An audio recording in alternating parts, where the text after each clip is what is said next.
And now some chill discussion after the week's angst, with the Doctor Who Detox Hour, or two.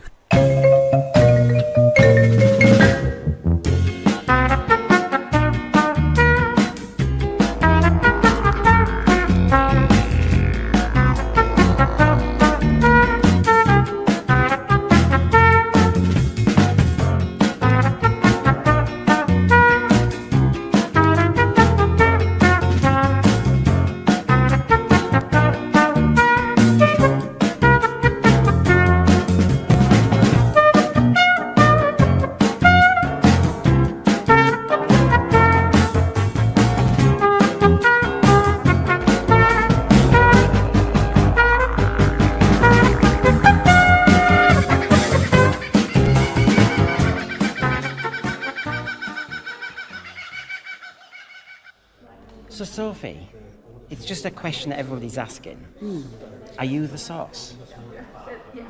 HP or tomato? Good question. Yeah, that was the question. Good to see everybody. Welcome back to the Doctor Who Detox Hour. I've rescued the Aussie detoxers from their Peladonian penal colony for another refreshing blast of Doctor Who nostalgia and chat about all things New Who and Classic Who. Nothing is off limits. It's our first anniversary, Cybermat Strikes tells us. We have been detoxing for a year, so great to be back with the lads from down under. But of course, wherever you are, you're welcome. And you might know the score with our show. We aim not to be toxic. We aim not to get too toxified by what's being discussed in Doctor Who and fandom and everything. But it's hard sometimes, let's be honest. So I have my toxicity barometer. I have my siren. If I think we're getting triggered, we'll fire that off and we'll calm and detox again. But as you know, part of a good detox and rehabilitation is you sometimes have to out some of those ills. And because I haven't had the detox for a while, I think the lads are champing at the bit. So there may be some toxicity ahead.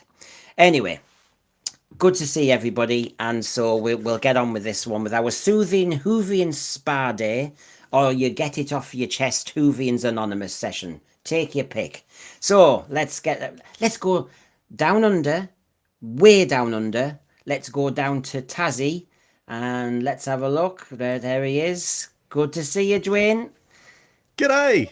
Good to be back. How are you, Brendan? You've been a busy boy over the last couple of months, haven't you?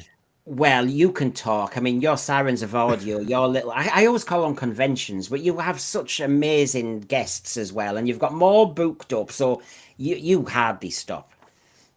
Yeah, we have. We've got Carol Ann Ford coming in only a couple of months' time in October, and then we've got Sally Navette, who's of course from Blake 7 in November as well, so that's going to see us out for the rest of the year, so that'll be quite exciting. I mean, you know, I throw in that I met Sophie Eldred for 5 minutes. You meet her for a whole day, you know. But yeah, I know it's great, isn't it? So I'm sorry I'm making you battle with RTD. But it just keeps me into speed. Yeah, you said you had your siren. I thought you were talking about me for a minute. But if you're going to throw up pictures like that, of course it's going to be toxic. What are you talking about? Sorry, it's my linear approach. That the next slide is right. Yeah. So good. Thank you. So here we go. And to complete the trio, there's the man himself, Dan. We did that first show together, Dan. Yeah, and look at us now. Now you're hugging a kangaroo, it looks like. I never thought I'd see a crocodile and a koala above whatever that is. Yes, I'll make it easier for you, lads. I'll soothe it a little bit more with a bit of time meddler. There you go. That certainly was a load of croc. Anyway.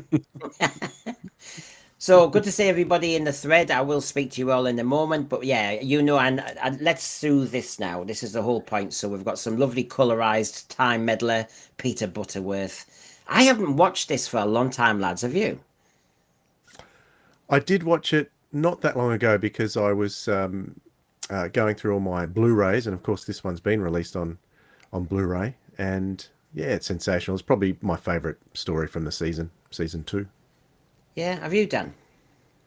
Yeah, it's been a while. I think I did watch it when it came out on the Blu-ray edition. Yeah. Yeah. No, I it's really cool that you get like a sense of that Time Lord continuity without Yeah. mention of the Time Lords so Yeah. early on. Yeah. And there's an education going on here with our thread. Andy's Vinyl just discovered our channel, and he says a podcast on a Friday afternoon. Who would have thought it? Well, with the detox hour, which always ends up being 2 hours, we used to do that most Fridays. I don't know if Dan, did we start on a Thursday? Was that where we started? It was a Thursday. Yeah. And we just dabbled. And it's a bit cruel to the Aussies because basically it's they're late in their day, and of course, if I keep them up and then they've got work on a Friday, it's a bit cruel. I would have thought. I always remember when you do the nostalgia bit, that photograph on the left, it was in one of those Dalek special books with Target. And I remember always being intrigued by that photograph and what's going on there. I think it's the chase, isn't it? But I was like, what's all this? You know, this world before I was born. Whoa. The Iridians. I always think of Ian dancing to the Beatles in that shirt, you know, with his hand going like this in the TARDIS. So maybe he was, overexerting himself listening to the Beatles on Iridius. Yes, that's exactly it. And then, of course, if you want to complete it, and I love to see a rehearsal shot. I love colorized, but I love to see a rehearsal shot. And there's William Hartnell being the Doctor in his cardigan, meeting the Daleks, which gives it a different vibe. It's yeah. Oh, good old Hartnell. So, just to warm us up, I mean, I've not been on gardening leave, as Dwayne said. I've just been busy doing news, and slug reports and news. Dan, you've been on holiday. Can I let everyone in on the secret then? I wonder. Can I let them know? Yeah, I'm the source. Just so everyone knows, I'm the source. Dwayne's the source, apparently. Yeah, it's not Sophie Aldred. And of course, source. And with all this time away from the detox, you know, you get to socialize and talk to and cross-pollinate different ideas. And Freema and Peter Purvis, there's a combo. Very good. Did you see the safe room with Peter Purvis on No, one of the recent Blu-ray specials? It was quite entertaining watching him work with Maureen O'Brien. He would have been had this like, what the heck am I doing here? Look on his face the whole way through, I reckon. And of course, as you know, I've been dabbling with talking to the source. I was talking to the source again yesterday. I'm like the keep of track, and really. But yes, Dwayne's already asked me twice now, who is the source? And of course, I'm going to tease away. YouTube is melting with everyone pondering, thinking, sweating over who is the source. Be allowed to make contact with the source. Prepare for access to the source. Therefore, claim rapport with the source so that you may make your judgment. I've which more, lads, not on our show now, but the interesting chats have been had about Doctor Who futures and stuff like that. More of which later. So yes, I'll always have to say that's the elephant in the room, so to speak. But, and I do need to I need to remind you, lads, because I've been thinking while we've not been doing these shows, and I've had a serious point here. I've been thinking about pillars again.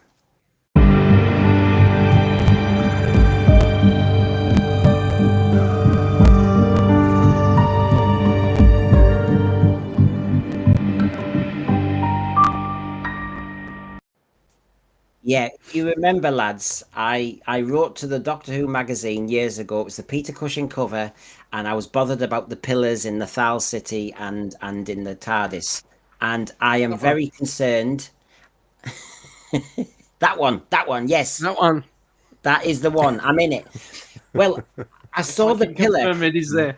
Well, we'll be talking about Spearhead from space today. And I saw that pillar. Spearmint from space. Spearmint from space. It's a new one.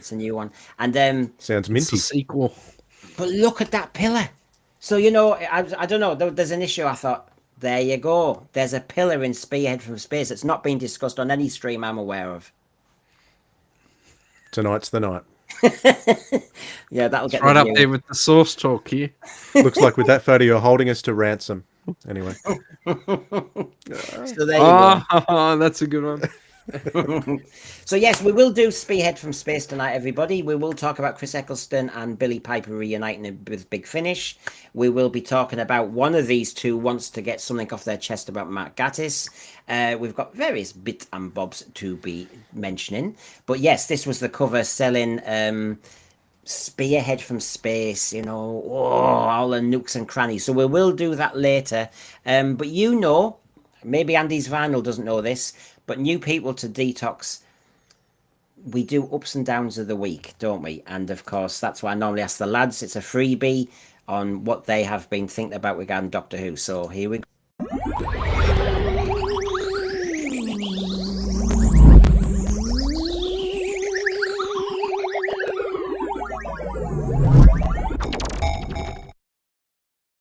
Okay, so go on, Dan. Your ups and downs of the Doctor Who week. What's bothering you and pleasing you?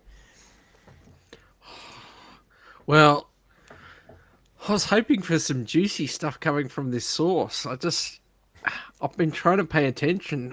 It's been really good for keeping me awake at night. So I don't know, mate. When are we going to get some juice from the squeeze? He's given me various material about what's gone on and what the media within the circles of the media are saying, because he's not part of Doctor Who or anything, but he has projects, and I can't say anything else yet. But they are they are people doing things to do with Doctor Who. There are people who are trying to give it a future, right? So things are happening, but I can't say anything else because I was only talking about it yesterday, and I was, as I said to Dwayne, I was in listening mode yesterday. I had to just listen, just listen. So yeah. Fair enough. So what was cheering you up about Doctor Who then this week? Nothing. Well, to be honest, I'm kind of pleased that the news is just sort of subsided and there's less crap going on at the moment. So I'm able to just enjoy a classic and get back into a normal rhythm without all this stupid. I mean, all that drama with Rose and it feels like a million years ago now, doesn't it? It does actually, and it shows you, Dwayne, that it didn't work because it was so kind of whatever. It didn't work. Yep. Yeah. Absolutely No. not. So, it sounds as though you've had a bit of a kind of week then on Doctor Who front. Yeah, there's nothing current from my perspective. So, Dwayne, ups and downs of your Doctor Who week. I've got a few. All right, let's get the down over and done with. There's always downs, but I'm still. It's probably a last week thing, but I'm still shaking my head this week, wondering what has possessed the BBC to try and do a cross-platform story arc featuring the Fugitive Doctor. I have no idea what all that's about. Time Lord Victorious wasn't the greatest success in the world, and I'm just baffled as to what they're doing with this. There is, of course, going to be a few niche fans throwing streamers and jumping up and down, cheering, going rah rah, but it's not the majority. Does someone up there just not realise this? What the heck are they doing? So that's my down. But right. Do you want me to give you a tasty tidbit about that Fugitive? Go on then. Yep. I didn't ask about this because I had no interest in it, but I was told yesterday by the source, their understanding was that it was supposed to be shooty. Oh. And so last minute changes. Wow. Okay. So you're saying why would they do it? Why would they do it? Why would they do it? Because if somehow suddenly plans have to change last minute, I honestly thought that I wasn't surprised that they dropped season 13 of the collection as a palate cleanse. I just can't get over we got to wait till bloody November or December or whenever it comes out. That's what blew me away. I thought they would have dropped two of those damn things to sort of get us over the hump. Yeah. So you had a good one though, Dwayne, didn't you? You had a good one. Yes, I do. I do have a very big up, and it kind of relates to to my podcast, The Sirens of Audio, because I've been a bit quiet on the podcast front, hadn't put out any episode for a few weeks, and suddenly decided, well, I deal with audio mainly, but I thought, well, this week let's get together with a couple of other friends and talk about the Robots of Death, and so we did a review on the Robots of Death, and well, the main reason for that is because we're the guys on that particular episode who joined Philip and myself, we're actually branching off and we're going to do a Blake 7 podcast. So that's coming up very soon as well. So to do the Robots of Death sort of ties in with Blake 7. There's lots of connections with Robots of Death to Blake 7. Chris Boucher being the main one, of course. Lots of the cast are across there as well.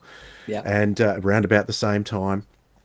And it was just such a joy watching such an amazing episode. I made the comment in the podcast that I think Robots of Death, Talons of Wang Trang, Horror Fang Rock, those three are quite possibly the pinnacle of classic Doctor Who. I don't think Doctor Who ever was that good, and I don't think it was that good again after that point. That was the pivotal point right there, those three. Yeah, and it's disappointing that if you say that out loud, my understanding of what media executives think now is that they go, what? You're talking a gobbledygook to us. We don't understand your language. What? It's so beyond them, this. They don't even know that Doctor Who should be scary. They don't. Their measurement, Dan, is Tennant's New Who. That's it. That's as far as back as their memory goes, apparently. Yeah, that's one part of it. That's the top executives, but the showrunners should know that it's supposed to be scary, especially since they're fans, generally. So yeah, that's well, they have been in the last 25 years at least. To be fair, these last two seasons were pretty scary, but not traditional scary. So, obviously on the and yes, it is a very colourful time, Rosa.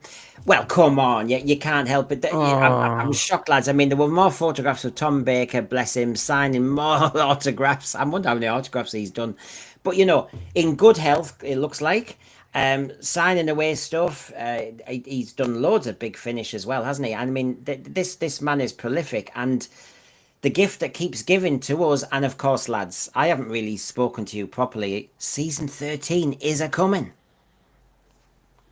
Yeah, I can't wait for that. It was unexpected. I did not expect it. I expected maybe a season 11 or season 21. They were the two that I were sort of banking on. But my money was on season 21, so I was quite surprised that season 13 came, because with the issues that they've had with iPlayer with the Robert Banks Stewart stories, I thought, well, maybe that's going to flow on to the Blu-rays and delay it, but obviously not. So that's fantastic news. Absolutely fantastic to get that. Things seem to be, they haven't given us a date. Things seem to be aligning. So, of course, he's working for Cygnus Alpha doing the autographs that he does. Yeah. Season 13 Doctor Who magazine next month. I'm not advertising, it's just you may buy it next month, maybe, everybody, because it's got a season 13 special. So there's that. So, of course, they know when they need to get their ducks in a row. So that's in September. And then the British Film Institute, and they normally do some sort of spectacular premiere or something. And that's on Saturday, the 20th of September. So 20th of September, they have their BFI event. So I'm guessing it'll be released around and about then. Okay, I hope so so. It'll come earlier. Yeah. Well, they do normally try and coincide it, Dan, don't they? They do tend to have, the Londoners get it first. They get to talk about it with the behind-the-scenes actors, and then we all get it. I thought Amazon, when I pre-ordered, I thought Amazon had it listed as November, but if it's coming earlier, thank goodness, because I was like, God, I can't wait. It was like 6 months when I ordered it, so. Yeah, well, Graham, thank you for that. The sense for your season 13. It was me and John retrospective the other day was absolutely joyous. We did a season 12 follow-up because actually in some ways season 12 was where I really, really adored Doctor Who. I'm not judging what was the best or the worst. Season 12 to me was just joyous. It was just great. We've all got seasons or stories like that that affect us personally based on where we were in our childhood. And yeah, that I certainly heard you say that before, that season 12 was one for you. So Yeah. I enjoyed listening to you and John talking about that. It was lots of fun. Yeah, it's let's get rid of all this, as we say, the toxic stuff. Let's just talk. So, Dan, when you're thinking of season 13, I mean, you know the stories, we know them like the back of our hand, but what are you really going, oh, I want to see the updated version of that. I want to see I want to see that again. I'm looking forward to seeing them all in as good a condition as possible, but I don't know. It's pretty sad, but I actually feel like Pyramids of Mars has just been done to death for me. So it's been really flogged over the last few years. But I'm really keen to see Harrison Chase and get into some Zygon action. I've been deliberately not watching anything from that season because I wanted to enjoy it on the Blu-rays in anticipation. So I've stayed away from that season for quite some time. Yeah, this is what you have to do, isn't it? You think, no, I don't want to spoil it. I only opened it. I mean, that's why I'm talking about Spearhead from Space today. I only opened up the season 7 set the other day. So, Dwayne, your thoughts on season 13? What you want to really grab hold of? I mean, will you watch it in order? Yeah, I think so. It's funny you say that because I'd recently watched the Seeds of Doom. Before it was announced that it was coming out, I watched Seeds of Doom with my kids. My kids loved it. They just loved every second of it. And I love sharing these classic stories with them. It's certainly a season that kids just love because, like you said, that is one of the scary ones. And for me, my favourite story of the season would be Terror of the Zygons. I think it's the scariest Tom Baker story of his entire run. Not just because of the Zygons, but I think the music has a lot to do with why Zygons is so scary.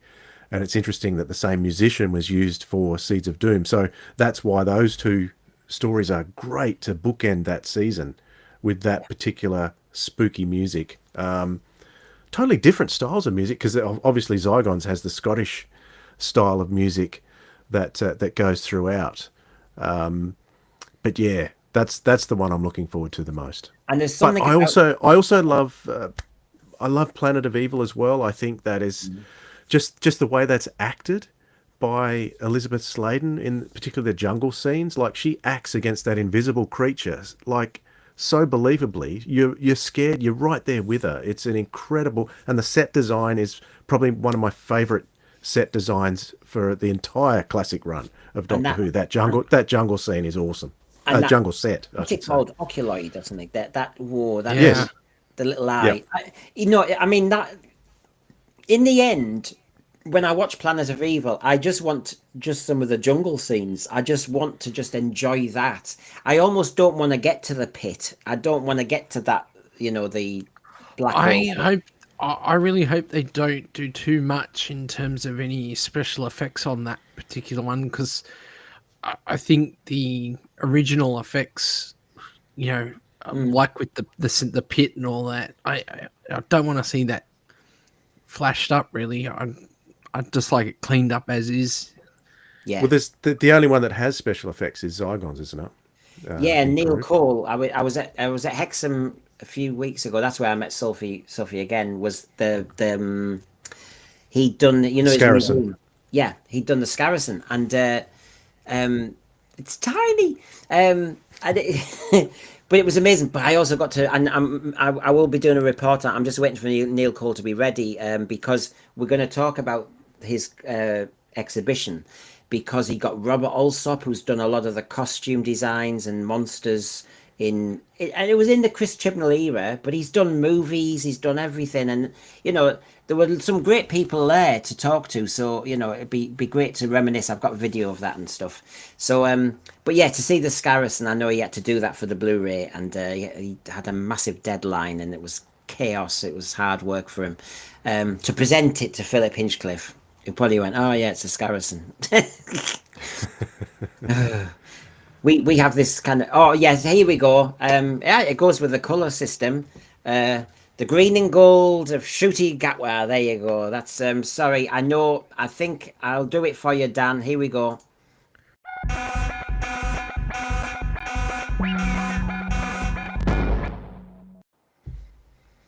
As my source says, he should have been sacked. Say no more. But yeah, he's got a new outfit. Oh, that's nice. What's it? I don't know. Is this what you mean, Dan? That we haven't had much of this recently, so you can relax? Yes, yeah, mate. I've been quite happy not having to delve into this every week. And then I turn up like a bad penny, like a boomerang coming back. We were having such a good time talking about season 13. What did you do that for?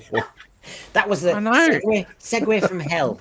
He's trying to lull us into and then it's like wham. Yeah, I'm like the child catcher. Come on in, kiddies. Take another sweetie. I really want to know what he does in the morning. Like, does he just get up and go, "Oh, today I'm going to put on something to make myself look like a complete tit"? It's just well, I think he wanted to suit my frame for the show, so I think he went for maybe he's gone for the Aussie look. But it's not a look I'd wear. But he doesn't even need the specs, does he? I really don't know. Maybe should have gone to Specsavers.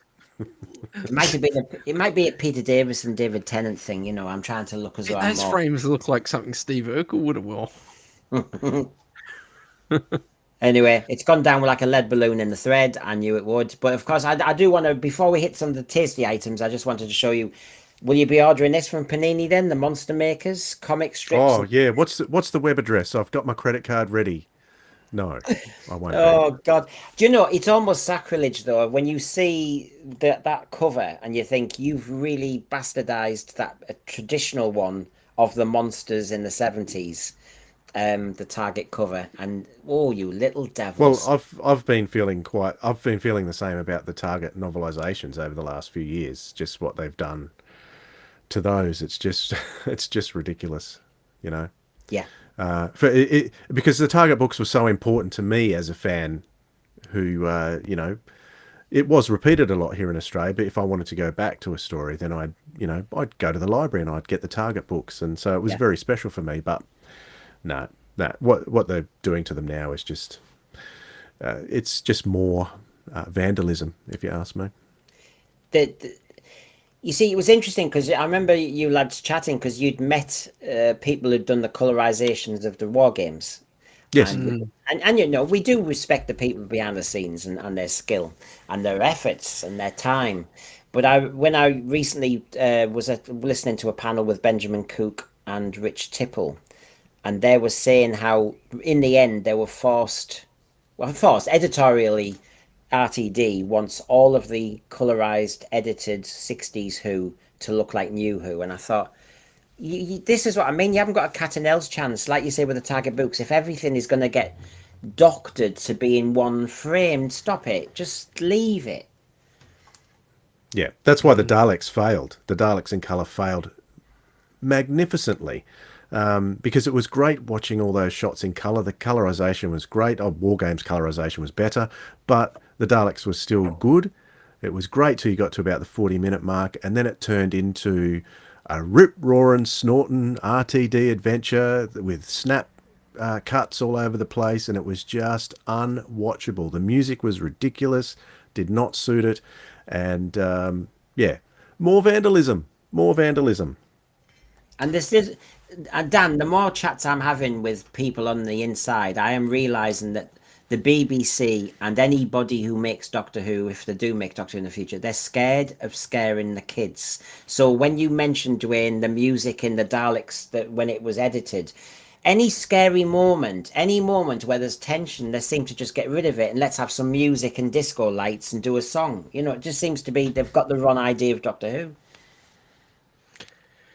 Man, if they don't make it more adult and make kids, you know, there was something always dangerous or risky about watching it as a kid, because you knew that it possibly wasn't for you. It was meant for, you know, older kids. And I wonder who we thought it was for, because I had no big brother or sister. My mum and dad were making the tea in another room. I was alone. Whoa, my brother was a year or so younger. He wasn't interested in watching TV and all that. So I was just on my own there, just staring at this screen. But I didn't have any idea, Dan, who it was for. All I thought was, that's just it. It wasn't for anybody. It was made purely to entertain whoever was watching. Their remit was to entertain the audience. That's what Terrence Dicks wanted to do. It just wants to write a good adventure story that makes sense, and people who are watching it are entertained. It's not for anyone in particular, but anyone who did watch it and liked it could be entertained. What I'm intrigued when you said your lads are enjoying the Seeds of Doom and stuff like that. Within liking it, are modern day, you know, young lads, are they saying, not lads, there's two of them, are they saying, Dwayne, are they saying, oh, it's great, but it's a bit, Are there any conditions in their enjoyment? We haven't really discussed it, to be honest. I think the biggest thing that keeps them watching right throughout is the build-up to the cliffhangers and the format. That's what keeps them going. So you can watch the Seeds of Doom goes for 2.5 hours, but they can keep watching it because it always builds up to that. It's like binge watching. You know, we're in the habit of binge watching today. So and that's what shows do that want you to keep watching. They end on a cliffhanger. Everything ends on a cliffhanger, and you've got to keep watching. And that's what Doctor Who used to do, but they don't. They haven't done it in the 21st century. So that's been one of the new Doctor Who series' biggest mistakes, I think, not having cliffhangers. Well, the other thing that used to, as a kid, that would tie me into that era, or those, it was the jeopardy for Sarah and Harry. Like, I was so hanging on the edge to see that Harry and Sarah would get out of everything. And in my mind's eye, I thought they were around. I thought Harry was around a hell of a lot longer than he actually was in reality. But I think that's what's really good about the Let's Hinchcliffe era is all the characters. Even when you go on to the next story, you're still left with the impression in your mind as a kid that all those guys are still at home doing stuff. Like, I had no understanding that. I thought Brigadier was there all the way through Tom's era. Really, you just hadn't gone back yet to see him.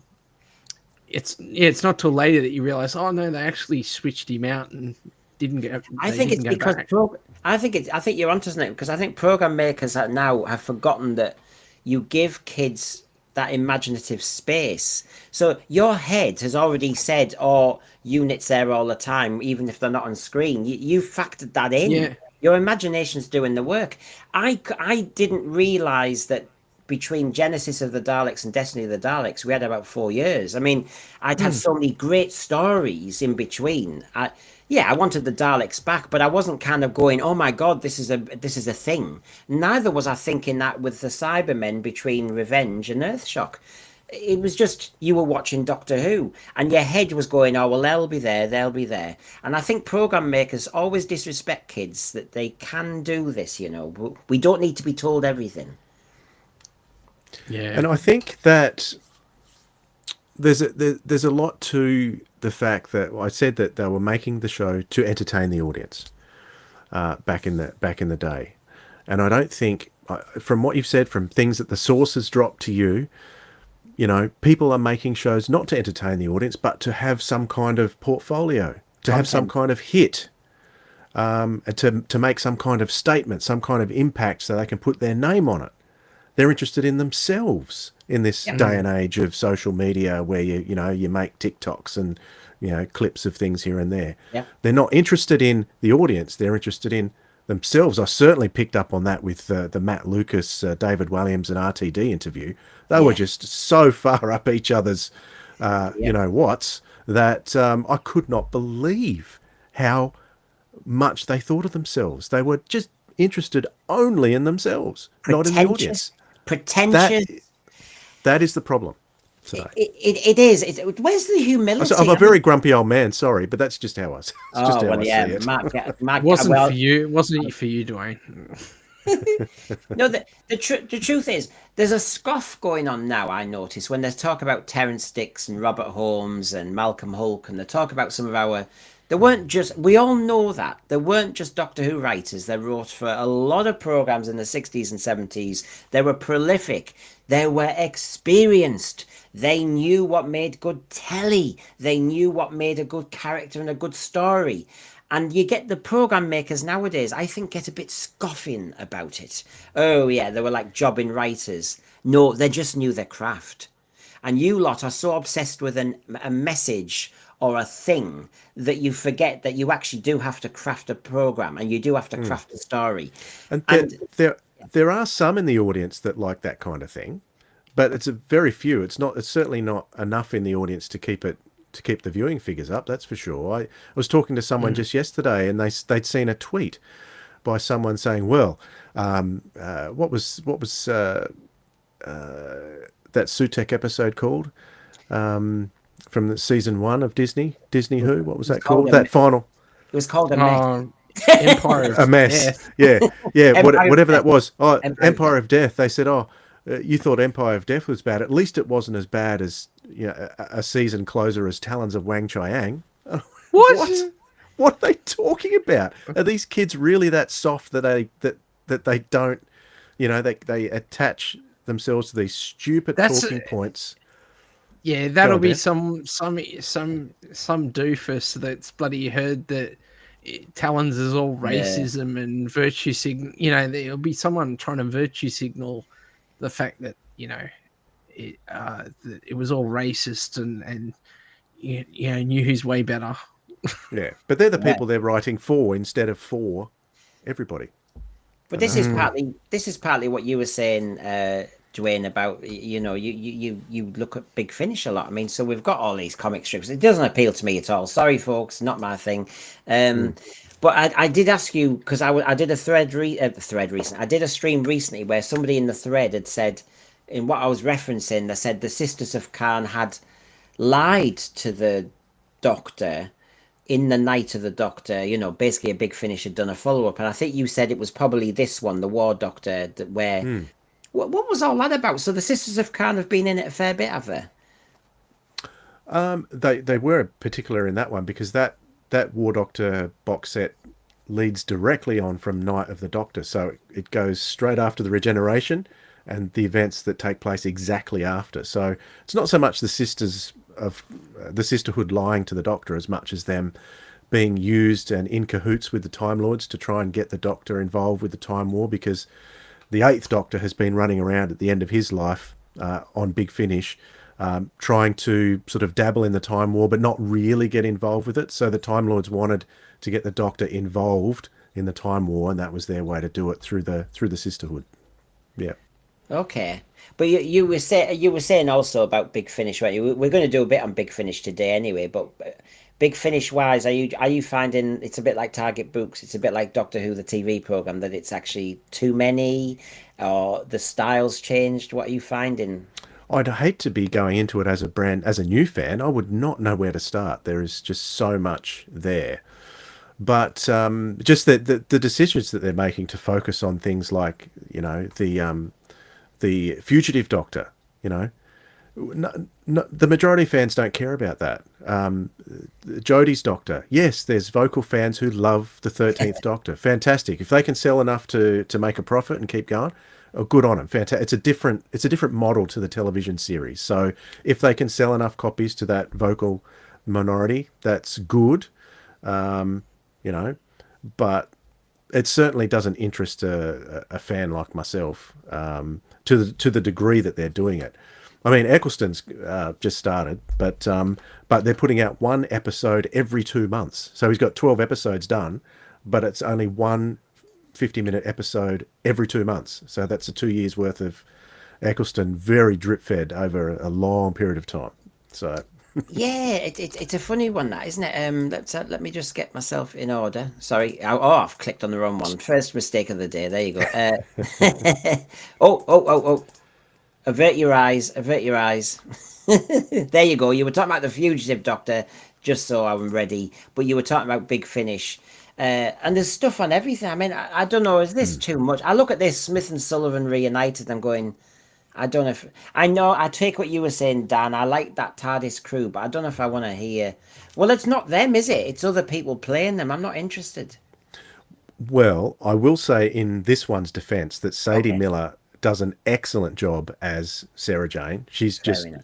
she's just gotten better and better over the years. Yeah. Chris Naylor, he does an excellent Harry as well. Okay. Of course, you got John Leeson in there as K9, and yeah. I haven't heard this one yet. It's on my list to listen to, but Annette Badland is always good in everything she does good with Big voice. Finish, and she's playing Aunt Lavinia in that. So, you know, if that's the kind of thing you're into, yeah, definitely give it a try. I can guarantee that the actors are good. It all comes down to the stories. The stories is sort of they're getting, I don't know what's happening to the stories these days. They're getting a bit sort of what's the word? I think a lot of people say meh. So you know that's happening a lot in stories these days. Even Big Finish. I'm sorry to say, I'm a think- huge fan. I just think we've got a suspicion with everything.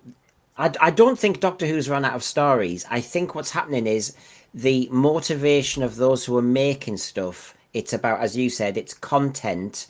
It's it's just putting product out there. It's not actually quality stuff. If you were after quality stuff, you might say, let's not make Doctor Who a cash cow. Let's hold back.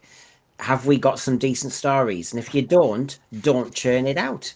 But I get a sense with everything that there's just too much out there. And I know I've almost dissed it without knowing. And yet, I take what you're saying, the actors are doing their bit and it sounds great in what they're doing. But as I say, I'm not intrigued by the story. I'm going, I don't know if I wanted this. That's all. It's just, they might be brilliant. But you It is said after K9 and Company. Now, did everyone love K9 and Company? No. It's not that highly regarded. So No. So you've got. I think I think that's the problem though, when the show's on its knees, and what we really needed was a great palate cleanse of new Who that actually delivered, so that the main show was right. All this sort of, I don't know, I feel like all this tangential stuff is. Yeah. I mean, if I'm not interested in the main show, the tangential stuff's going to seem like a real stretch. Well, that's the problem. I mean, you're now at the point where no one's original either, and I certainly don't want to crap on the work of people that have, clearly I haven't read it or listened to it, but at the same time, it's just like, it's gonna be a hard sell when it's not even the original characters and stuff with the original actors. It's just, is there an appetite? I thought with everything to do with movies and everything, but maybe I'm just thick as, because Hollywood, as we know for years, go, can we get a sequel out of this? Should we get a remake out of this? They churn out content just to fill seats if they can. These two that are coming out, and as you said, Dwayne, they're going to eke it out slowly. What's all that about then? Is that just a better marketing technique or something? Or have they always done that? Well, previously the Eccleston stories were released as box sets, so they'd come out as a box set, three stories at a time. So I think he had 2 seasons of 4 box sets. So he's had 24 episodes so far, without Rose. So this is the first time Rose is back. I don't know. Maybe they're trying a different way to sell them. I'm not sure.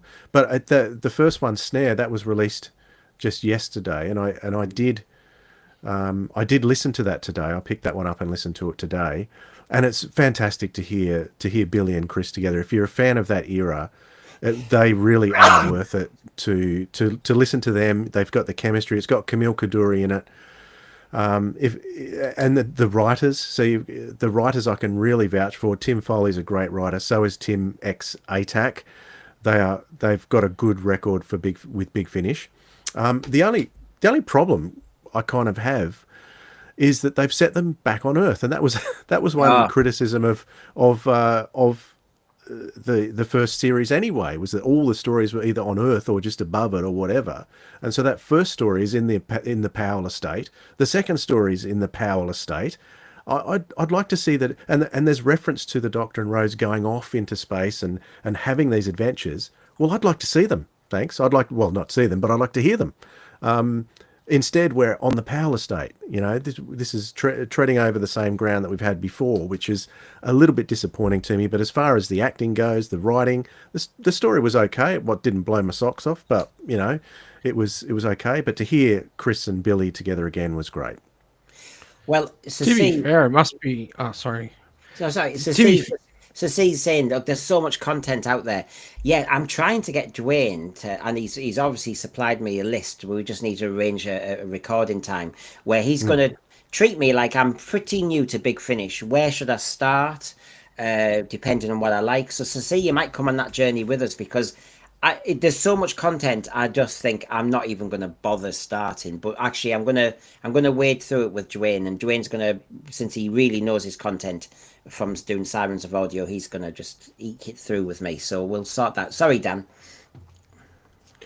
No, I was just gonna say it must be really difficult with because you've got a finite window of beginning and end for Eccleston in the original TV series. So it's like there's only a few episodes where they kind of put a gap in the show. So you know, if they're either, like you said, they're either in the Powell estate or they're off somewhere else. And it's the Powell estate. I mean, that's exactly what you want. It's like I mean, anyway, they say various things about this. So if I just make it bigger and take this off for a secondo. So let's have a look. I've done 3 series with Big Finishes, Eccleston, but this is more about him, as you said, Dwayne, with Rose. It puts the focus back onto the companion and how the Doctor views humanity through her. We're using what our audience know of their relationship from the 13 episodes we did. If Billie and I work together on the second lot, we can probably leave that behind, hallelujah, and have adventures as and when they occur without reference to that. If the demand is there, well, that's sensible. Does that calm the nerves, Dwayne? Well, it would if I didn't have to wait 2 years to get to the end of this run, because they're coming out one episode every 2 months.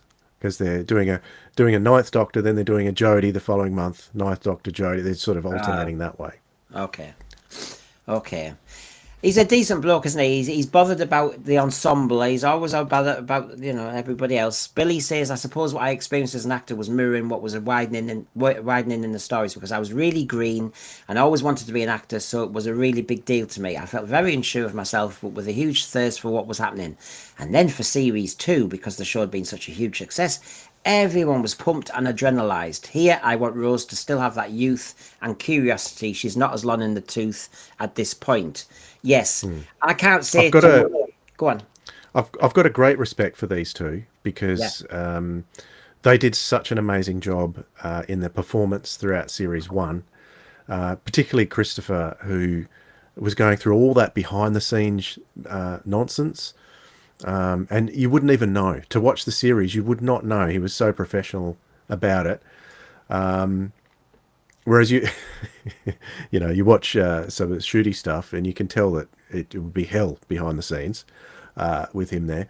But you would never know with Chris. So, and I like the fact that he's blunt, he's honest about how things were, but he still hasn't given absolutely everything away.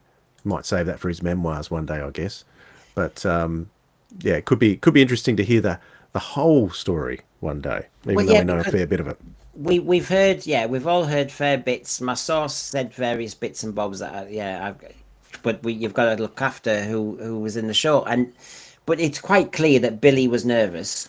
It was a really big deal for her, and Chris Eccleston at various points felt he had to look after the team and look after the little people.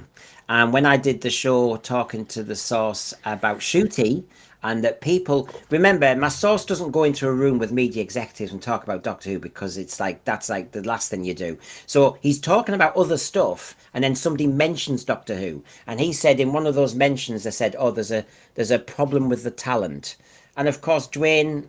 You know, we know this, don't we? We know there was a problem with the talent, Shooty Gatwa. We knew. You know, this is the thing. It's an open secret, and there was a kind of issue with the talent in season 1 of the RTD run, where, well, in Chris Eccleston's, like, he was protecting some of the backroom staff, bullying, horrible atmosphere. Diva behavior from and I like what he said, you know, sack everybody, you know, sack so and so, and I'll come back. And that, do you know what makes even more sense? When I did have that chat with the source, and he was saying how much the BBC hated Doctor Who and has a horrible attitude to it. And I can join the dots now that Chris Eccleston would have thought, you BBC pompous execs came nowhere near our programme when we were stressed and we didn't know if it would work. And you were scoffing. And as soon as it was a success, you're right by me. Can't stand that type of person. And of course, I love that honesty because, yeah, I can't stand that type of person. Why do they exist? Hate it. Yep. I really like Rose of this era. I think Rose in season 1 is so much better than season 2 with Tennant. They crank up the arrogance in Rose right up till the end with David Tennant, and I remember when they finally got her out at the end of season 2, I was happy. So. Yeah, I think they're right to go back to her, like she says, the earlier Rose when she was just the young girl, and he needed to not educate her, but I remember on End of the World he was kind of showing her monsters and different people. This is how it is. This is how you say hello to somebody who's from a planet of trees. You know, that sort of thing. Well, I can tell you that audio that's just been released takes place exactly after Father's Day. That's where it's set in the history. Yeah. Oh, well, that's a good emotional joining on point, isn't it? Because she'll have, I dare say, a lot to say. You know, it's disturbing. It is referenced a lot. Yeah. So yes, they're happy to be back. I don't see why they wouldn't say anything else. He's a one companion kind of alien, says Chris Eccleston. We've explored him on his own at Big Finish as a loner, but there's a resilience and a bravery and a deep empathy to Billie as Rose. That's why I do this. Oh, it's nice. I'm sure she has an awful lot of respect for him. I know she's diplomatic and she's friends with Bad Wolf, but I think equally she feels a loyalty to Chris Eccleston because he was really trying to carry the show in that first installment when it was all shit hitting the fan. So yeah, Big Finish. You might get me into it yet, Dwayne. You might just get me. I know it's the investment though, isn't it? I mean, it's well, really. I mean, what costs are we talking about at the moment normally for a disc? I think these ones, if you buy them individually, they're £10. Okay. So you still want to be selective then? You know, you still want to just be careful about who or what you're doing. Okay. Does it appeal to you, Dan? Look, I'm probably more interested in the Eccleston and Rose stuff than anything else, but I don't like the idea of being dragged out 2 months apart. That sounds pretty painful. Well, I feel like all us classic fans are being taken for granted and dragged along at the moment. You know, waiting for all this physical media stuff to be published. Yeah. Well, I will cheer hopefully everything up with let's have a little focus on Spearhead from space. So let's just kind of cleanse the palate. Oh, this is nice. Just remember, I'm your granddad. Yeah, Susan. Wait, what's going on here? Put your hand off that. What's it? Love all your work on Doctor Who, RTD. I've always got my hanky out. How many more seasons of Doctor Who have you written? You never know, I may have written as many as 5! Feels different this time. Oh, regenerating! You unearthly child. Okay then, cleansed we are now. Here we go. By the way, the story, as everybody knows, when I first got talking to Cybermat Strikes from Sydney, he was such a fan of the Hoopettes that I had to buy more. And he said, Hoopettes are up there with Peladon for Dan. Okay, so you've got his Christmas presents all sorted out, everybody. If I'm going to get a Peladonian Hoopette, that's what I'm going to get. And Dan will just be in heaven. He'll be writing to me during the night going, oh, God, can you do more video footage? Well, it'd be really easy to make one Hoopette out of a shower curtain and a... The real, honestly, you've just not got the gist of this. Stick a boggle on the end of a big... Right, okay, so good old Spearhead from space. The Radio Times, by the way, this just sets it up, doesn't it? Times and taste change. Derek Martinus's direction 35 years earlier is brutal. After an Auton forces a unit jeep off the road, we see the dead driver's bloodied face smashed into the windscreen. The animated window dummies gunned down a copper, shoppers and commuters, and they're all sprawling in Ealing High Street. You've got composer Dudley Simpson on top form, they say. His simple 40 electronic notes and a ratcheting effect provide an eerie underscore. This is why this program really worked. There's something nightmarish about the boiler-suited Autons. I agree with that. I'll be asking the lads about that in a moment. And just to wrap it up, Spearhead from Space is an extraordinary debut for the Third Doctor. It looks unlike anything else seen before or later. Shot entirely on 16mm film and for the first time in colour. Production is closer in style to LWT's Catweasel, also of 1970 vintage. I wasn't listing all that when I was watching it this week again. Honestly, we just kept the season 7 there, and I haven't had time really to sit down and enjoy it. Forced it. You think, come on, let's do a bit of that. And Jamie kept saying to me, have we seen this before? And I thought, well, we have, loads of times, but I got the impression it was because it just looks so much better. I thought it had been shot on 35mm film. Well, I thought it was unique in that sense. I'm just quoting the Radio Times in their review of it. That's all. Yeah. No, it was 16. It was definitely 16. Yep. Okay. It's wow. Well, of course, Spearhead from Space already had been released on Blu-ray previously as a single disc release. So I don't know if they did anything different to it for the collection sets. But it certainly did look spectacular watching it again. And this is what we were talking about, scary stories. Now this is the one that this was the first episode I saw as a kid. I must have been 2 or 3 years old, and I still remember season 2, the cliffhanger where the Auton comes to life behind Ransom in the factory. That was purely spine tingling for me, and I can still remember the sensation of spine tingle. And it's not a drink. That's fruit tingle. And yeah, this is a time when, it's not even produced by Barry Letts. It's Derek Sherwin's one and only production. So it's interesting to see what kind of style we might have had Derek Sherwin continued after this one. Because it was kind of, the Doctor was kind of a little bit, ever so slightly more comedic in this than he was to become. So maybe that's where Derek was aiming for, whereas Barry told him to bring it back down and go be himself and be serious. But yeah, purely, and I prefer these Autons to the Terror of the Autons. I remember seeing Terror of the Autons and being disappointed because I thought the faces of the Spearhead ones were so much more frightening. I totally agree. And look, we've mentioned by chance Chris Eccleston and Rose and Billie Piper today, and their first story, Rose, with the Autons.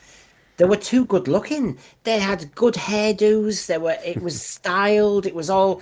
It was Ron, wasn't it? The point was, you go back to this Auton, and there is something weird. I agree with the Radio Times, Dan. The boiler suit, and then just that drop, the drop of the hand, and that sound, and then seeing the smoke coming out of people. And actually, I tell you what's even worse is I forgot this until I was watching it again. When he I've forgotten his name. Channing said total destruct. You can actually just completely get rid of the person. Wow, why can't Ransom just be dead on the floor? No, complete. Just that was whoa. I love the way that these Autons, it's the the way you can kind of see that there's nothing in behind the eyes.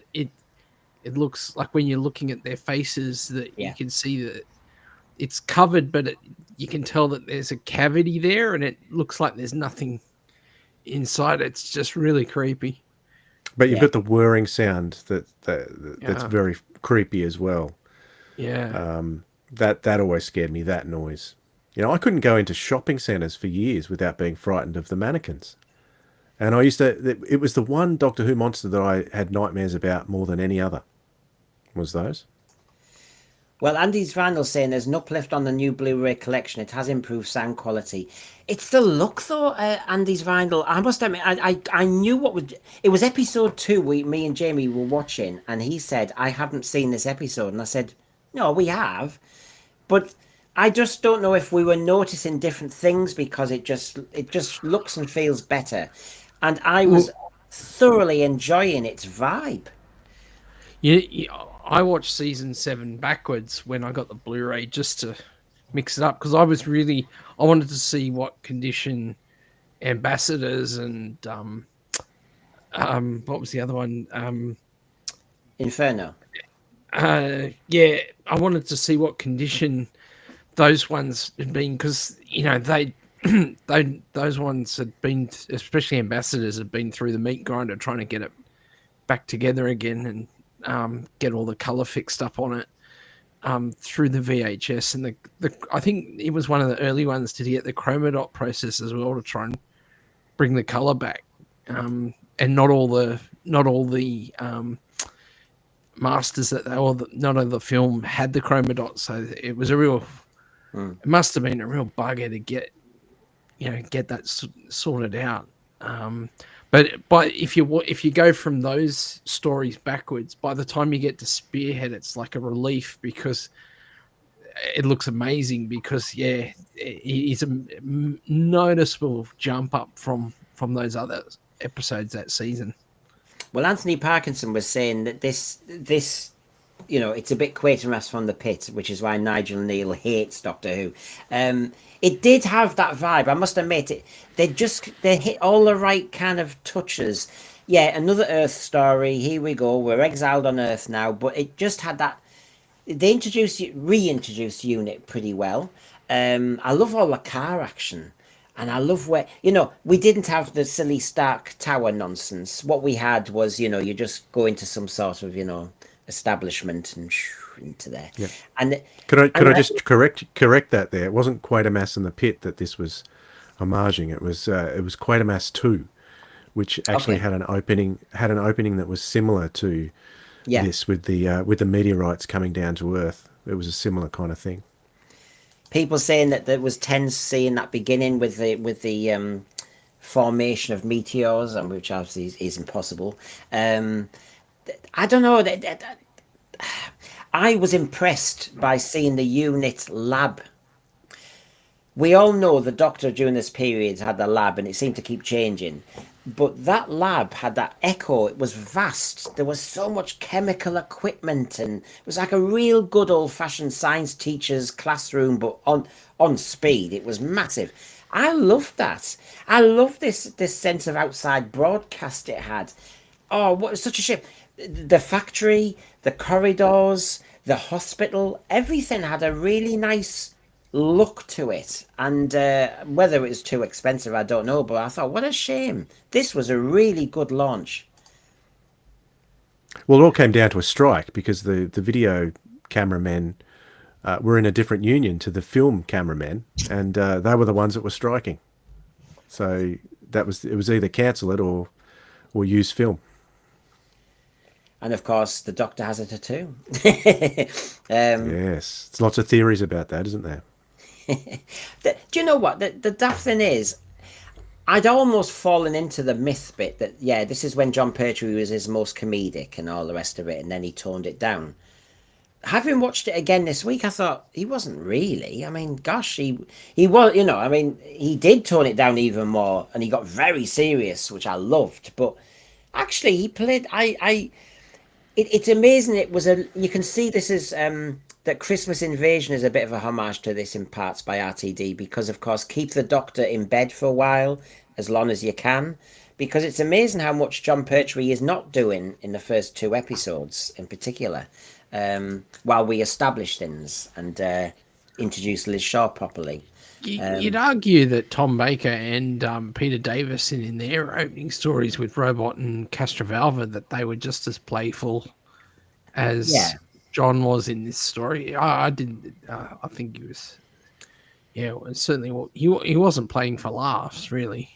No, it was just he's good at doing lots of faces, and some of them look like more like comedy faces when he's getting strangled by tentacles or something like that. But yeah, I have to say, these dolls, I mean, yeah, does Britain make anything now? But that doll factory, fantastic. It was so creepy, wasn't it? Yeah, I mean, it's a bit like in Terror of the Autons. That who would buy that troll? I mean, who would get it? But yeah, I loved all that. I thought it took me almost back to watching Play School or one of those kids programs when they suddenly say we're going to go to a factory now and show you how they make rock or something, and you go, wow, is this how adults work? And to see this doll factory, and you just see the whole line, I'm thinking, God, how much have we lost? It really has a real great grit and an authenticity to this story just by seeing that. It was absolutely fantastic. And puncturing the eye. You know, you're seeing how a doll is made, and I thought that was to add to the gruesomeness of the Autons later. You know, it's funny, years later, in the Child's Play movies, like the opening credits are basically the same sorts of shots of doll manufacturing. Straight out of this, the scenes in here. Yeah. What was the song that was cut from the TV version, from the factory scene there? There was a song going in the back. I'm sure it was Fleetwood Mac or something like that. Okay. In the original one. I wonder if someone knows in the chat. Yeah. I can't remember off the top of my head. Do tell us. I'm a funny sort of fan. There's certain things I'm not even aware of, but I don't even know about that, Dwayne. But this was one of the famous clips. We know when all you got was clips. Now, I am talking to Aussies, and I know that Aussies and their memory of Doctor Who is done differently because of how their repeats and everything. I never saw Spearhead from Space. I never saw it until it came on DVD or video or whatever was the first version proper. It was obviously VHS, but I'm just trying to think if I've got the order right.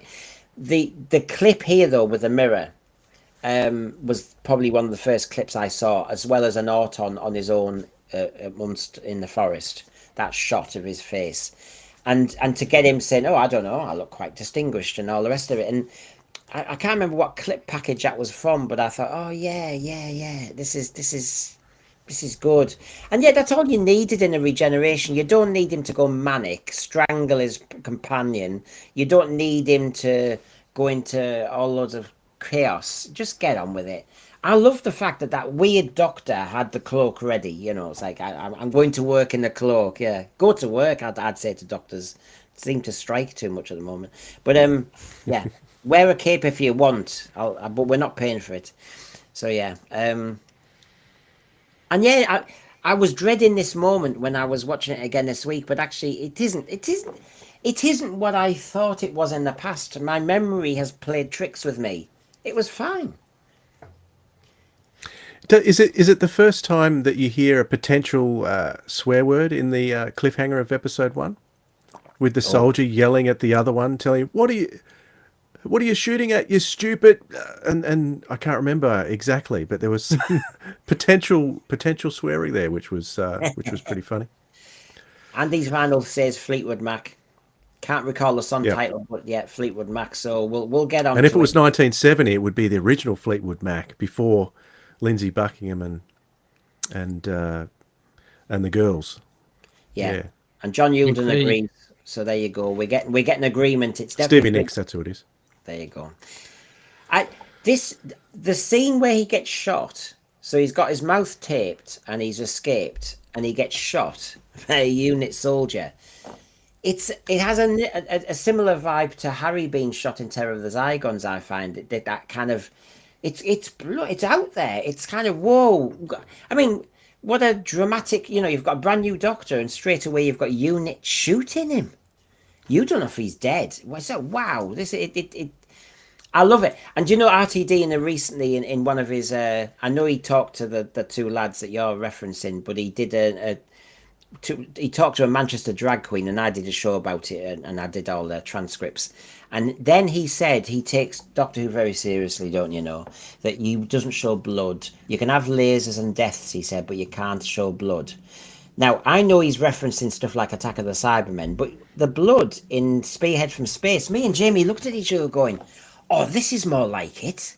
This is good. A bloodied windscreen, yeah. That was a terrifying scene with the Auton just jumping out of the trees like that, and then the way the camera work moved and spun around, portraying the car crash was very, very good, very good, very scary. It's a super, super scary episode of Doctor Who. And they almost didn't. Go on, Dan.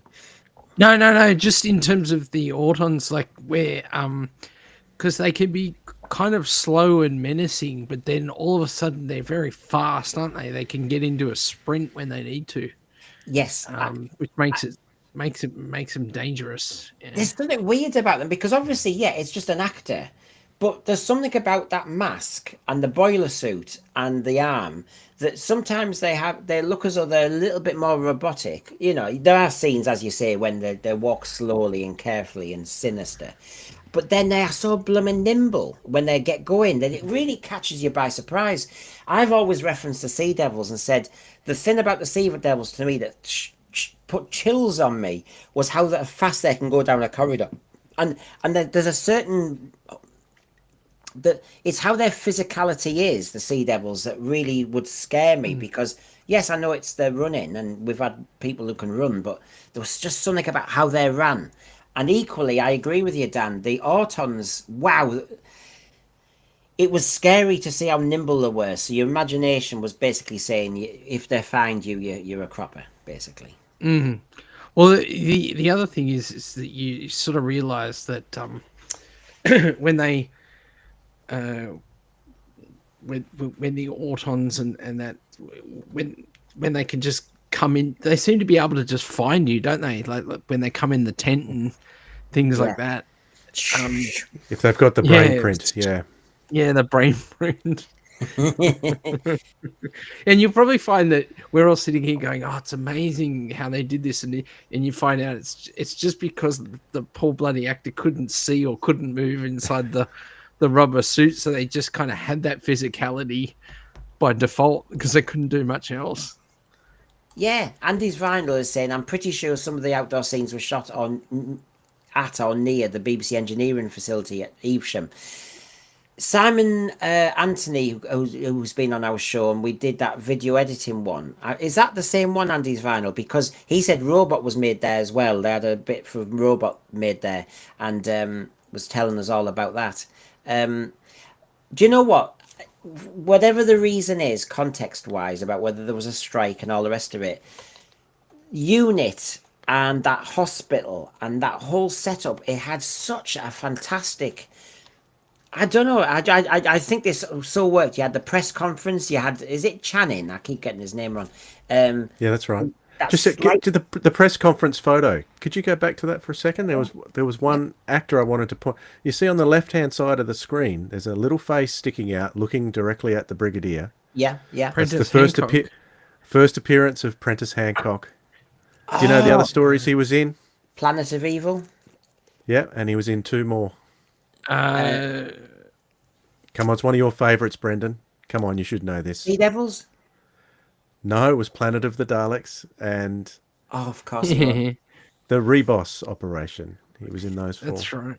Yes, of course he was. Of course he was. Oh, yeah. And he was that- grumpy. He was grumpy in all of them except this one. He was the happiest.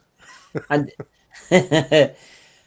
well, it was just, I don't know. There was actually, this seemed quite an authentic scene, actually, where the press were, a pain in the neck. But it was the shot of that bloke and his slightly waxen face. And of course, as a kid, you're going, why is he so weird? He's weird. Why is he just stood there all the time? And I don't know. These scenes were great. And those, I mean, it might be accident, but those they're quite tight corridors in the hospital. This whole set, this little farmhouse where he hid the farmer hid that meteor, so to speak. This was the swarm leader. This I thought was a fab little kind of set, well chosen. I loved all these little scenes with him and his wife and him hiding it, and it just had a real gritty, realistic look. As a kid, you want to be scared. 2, you want to believe that it could happen to you. And those scenes, I thought that could really happen. Those 2 characters are just awesome for so many reasons. The Sam Seeley and his wife. And his wife, Just- yeah. Oh man, It's actually that unreal. shot where she's outside, but hears the rummaging around inside, and she goes in, and he's there with his back turned, the Auton, and then he turns around, and the way she screams is unbelievably scary. That cottage, I grew up with my grandmother and her family had a place called the Bungalow, and it was just like that cottage. So I always think of my childhood for other reasons when I see that scene too. Yeah. Oh, they'd have a trigger warning now about that couple saying, he's saying, go and make the tea, and, the trigger warning, toxic masculinity and all this stuff. No, he says, go and get my grub, woman. Yeah, what's all this? There is a moment, though, she runs back out the house. They've had their little Barney. Go away, woman. And then she scurries away. I mean, Jamie was just saying, when did women stop wearing headscarves? And then, and then she suddenly comes back out and just looks. And I'm going, what's going on there? Are we missing something? She obviously doesn't believe her husband. He's having an affair with his head. Well, she says, Sam Seeley ain't been thieving or something, and he's like, oh, that's nice. You accuse your own husband. Yeah. Where's the loyalty, love? Julie Cronin, hiya. We really watched. It's kind of in the title, Sam Seeley, the poacher. Yeah, well, yeah. We really watched these episodes, says Julie, from behind the sofa. I don't remember a lot of childhood, but remember being scared and loving it, BBC.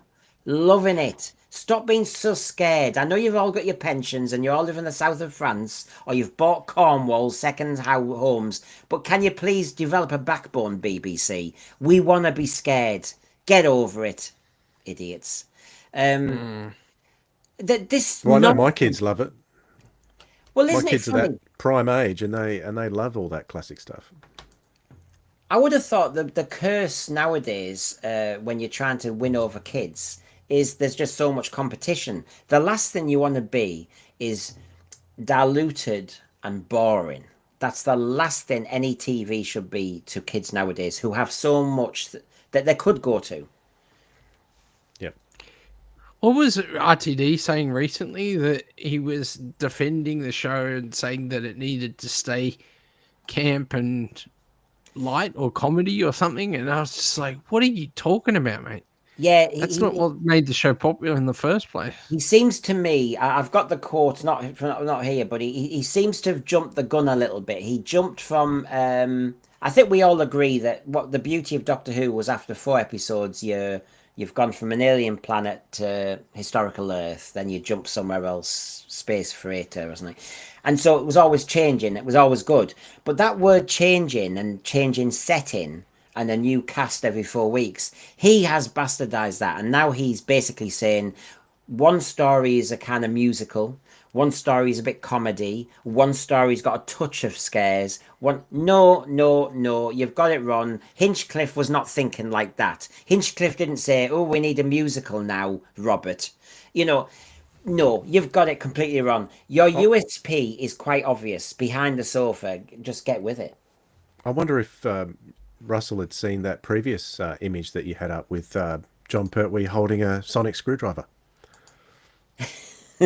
Yeah, it's lethal weapon again, isn't it? Yeah. I know. Oh, they'd have edited that photograph now. You know it. Oh God. Can we paint it pink and make it look harmless? Can we do something with it? Can we put a jelly baby in the end? I don't know. Just put a flower, make it a plant pot. Yeah. Honestly, the more powerful these executives get in the media, and the more well paid they get, the more they lack any risk, any courage, any imagination. It's safety, safety, safety. And they think they're great. I mean, honestly, it shocks me to high heaven. It really does. But there's that lab. Love that lab. You know. Did you know the sound effects for that lab, if you listen carefully to the sound effects, and then you go and watch the Savages animation, you'll find that the laboratory in the Savages is the same sound effect. Ah, okay. I was just saying the other day, it's like I like the sound effect of the TARDIS in the Three Doctors the most. The sound of that TARDIS is beautiful. Wish they continued that. Farsight, love that top secret unit headquarters and lab. That's a proper base for a top secret organization. And it just feels real. Apart from that unit nonsense now where they're all behind computer desks, all useless, all having affairs. You know, Colonel Ibrahim, get yourself sorted out. Kate, I work late. Oh, yeah. It always made way more sense that unit was out in, like, hidden in plain sight in a sleepy village or in an old house or in, you know, just wherever. It just, yeah. I mean, even Moffat kind of played with it through his tenure, putting him in all sorts of different locations. I mean, even in his original run, he RTD put them in the back of the lorry and stuff like that, which was cool. Yeah, this factory they used looked, and I'm sure one of you will be able to help me. It looked as though it was the same factories they used in The Invasion. Yeah. Or Web of Fear, one of those. Yeah. It's fab. The colours, they're just. I almost realised what we'd lost. I'm not being funny about politics. I'm just saying, the country had a certain grit to it. And yes, it may have been a bit too industrial or whatever, but and I know some of these early Pertwees have some great battle scenes and everything in various episodes where, it was so gritty, havoc, everything. Absolutely great. But there you go. I mean, there's the Auton. I mean, the design of that, the head is not quite right, is it? It goes a little bit, and it's got dimples though. I've got dimples. Not attractive though. Not attractive at all. But what a great new. It's hard to come up with a new monster or villain, isn't it? I mean, come on. In Doctor Who, there's so many, but the dropped hand is great. Absolutely great that, and that tiny pencil of a gun. But yeah, you mentioned this scene, Dwayne. I mean, this is great. I mean, I like this set was great as well. I really loved this, and I know they're all supposed to be mannequins. I find it so funny, but a good idea that they're all in boiler suits first. But you look closely at them; they are all mannequins. Their faces are different, and then you see the actual Auton there, ready to start moving. So they haven't got Auton like the moving Auton faces on all of them. They've got them dressed up. So do you think this is 1970? We're now 2025. New generation of kids. Do you think that the program makers are getting this completely wrong? That actually kids still just want somebody creeping behind you. Kids still just want that kind of you're lost in the woods and there's a monster following you. Or do we have to be clever ass and do all this other stuff? No, kids want the same that we wanted when we were kids. It's nothing's changed. And apparently RTD had, didn't want blood or gore, and I'm like, okay, yeah, there's got to be a limit to how much gore, but I mean, slime and goo and gross stuff is part of it too. Being grossed out or creeped out, freaked out. It all comes with the territory. I don't get. You can make it safe. It's but you want to push it right up to that edge, and I think it's funny listening to Barry Letts talk about Philip Hinchcliffe pushing it too far, and it's like, yeah. But how much better is it that the fact that they did push it as far as they did?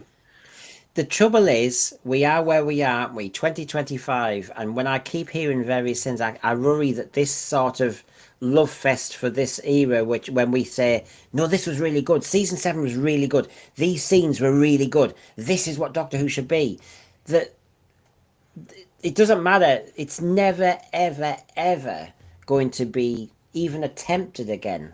They're just not. And even if you think of RTD in 2005, when he basically had a shopping centre and the Autons did the same kind of thing, they kept cutting, didn't they? I mean, there were clever cuts in this. You didn't see the glass smashing and stuff, but you saw people being shot down, mowed down, somebody hitting the windscreen. You saw all that.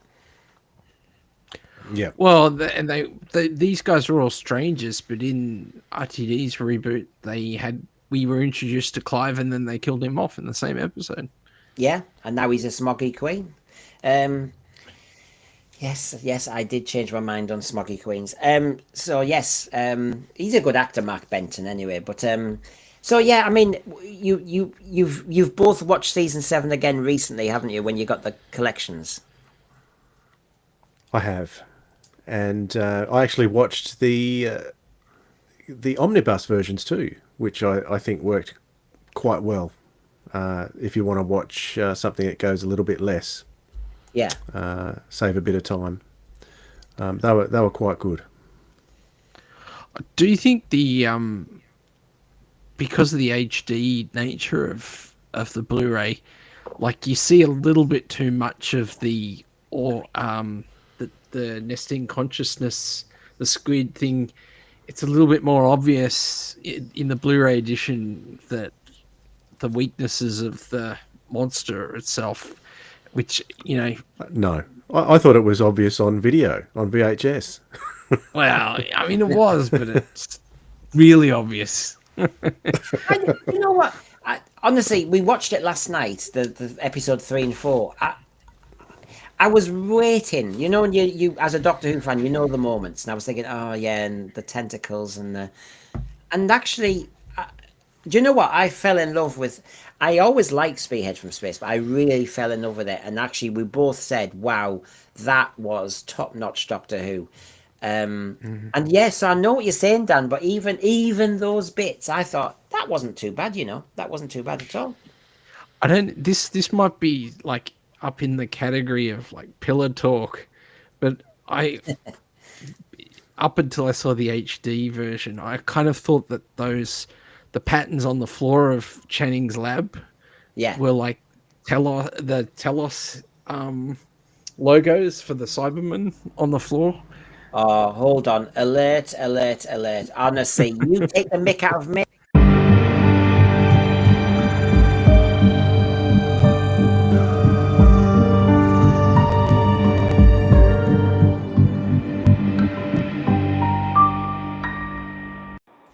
Don't worry, I won't call it Brendan and Dan's pillar talk. That would sound problematic. But honestly, you sound as though you're joining the geeky gang. It's just those things where you think, oh, is that what that is? And then you're like, no, it's not. So I'm not alone, is what you're saying. I will give Rose something, that episode, Rose, that right at the start, when Rose goes downstairs into the dark and she's in there with the mannequins, she walks past, they've got the good music and the head turns. That's proper scary. That's good stuff. I mean, you get to the end of the episode and it's sort of not quite so scary, but I thought they did those scenes at the beginning of the episode really well.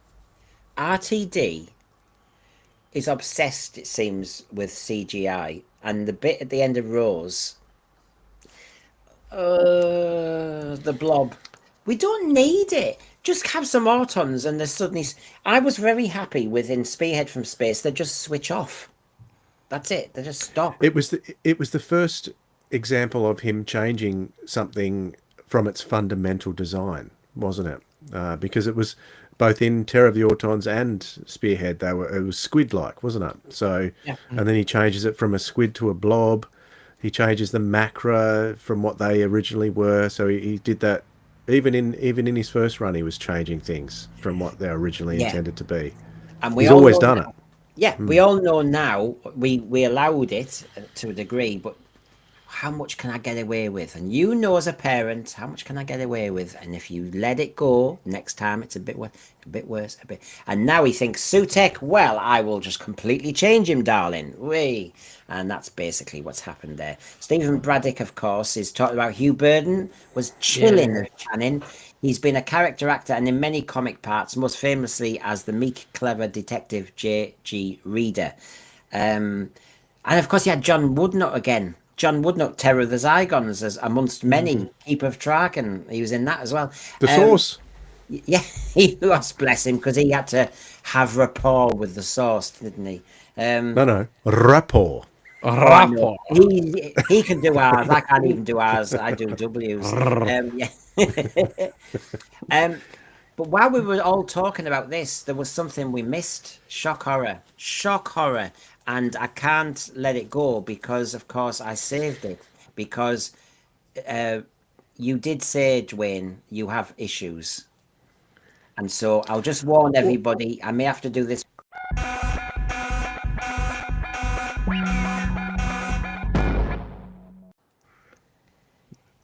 Issues? Right. Well, I'm probably not saying anything that anyone hasn't already said, but I'm inclined to think that Mark Gatiss, because the articles that were being pounced on by everybody were saying that Mark Gatiss turns on the fans and rips into the fans.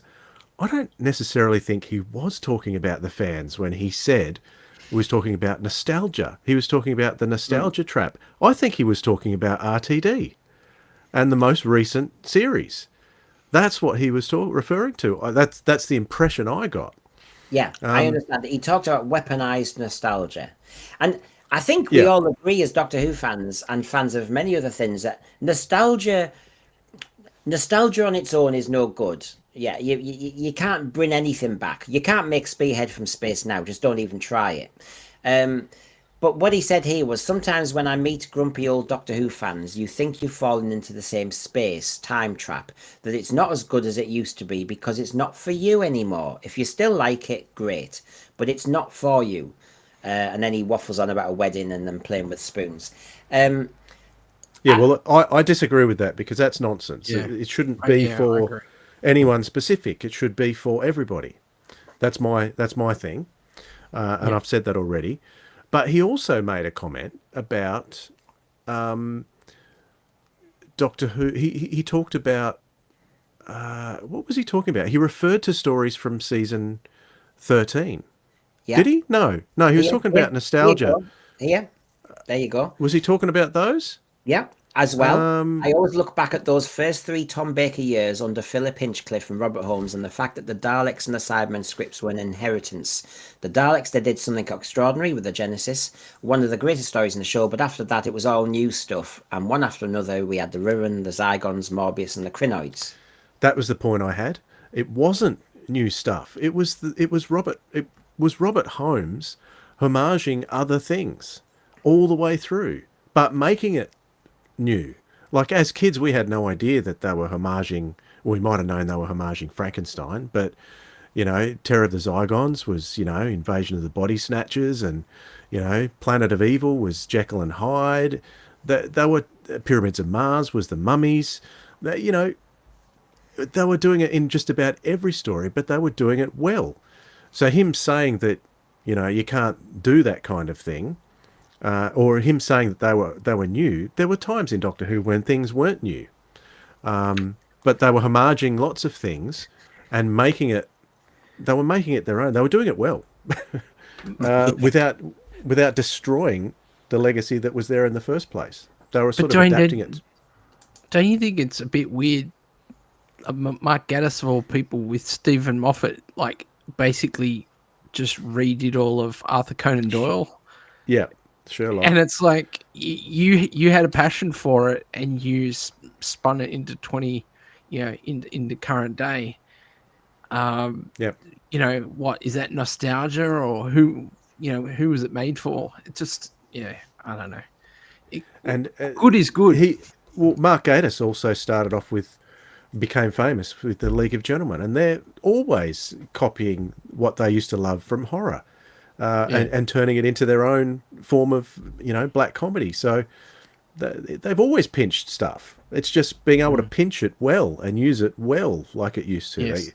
You can't just pinch something and then turn it into crap, which is what RTD seems to. I just get have a done. sense. I get a sense. He hasn't seemed to. He did. I get a sense, Dan and Dwayne, though, that, and I'll be run sometimes by overextending the argument, but there's an awful lot goes on nowadays from writers and everybody, which is, shh, stop talking, relentless noise, stop, we don't want to hear you lot. I hear that a lot, that certain people have no right to a voice, certain people have no right to question, no right to comment.